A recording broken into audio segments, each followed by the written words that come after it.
دي جي 6 احدث عربيه كهرباء بتقدمها اكس بينج في مصر، وبتقدم باسعار بتبدا من 2 مليون 400 الف لغايه 2 مليون و600 الف لاعلى الفئات تجهيزا. تعالوا نتفرج عليها ونتعرف عليها اكتر مع بعض.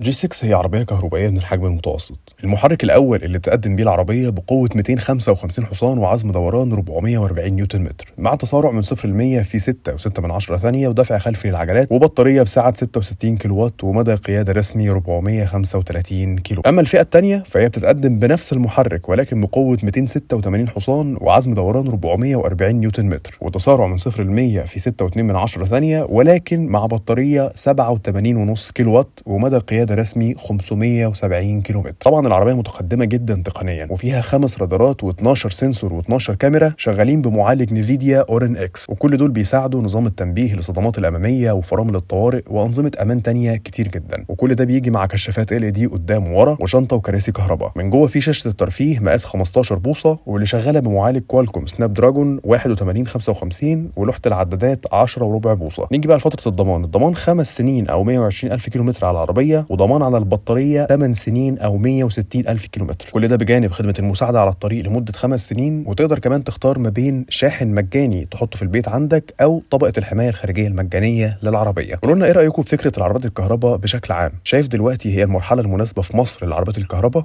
ولا لأ؟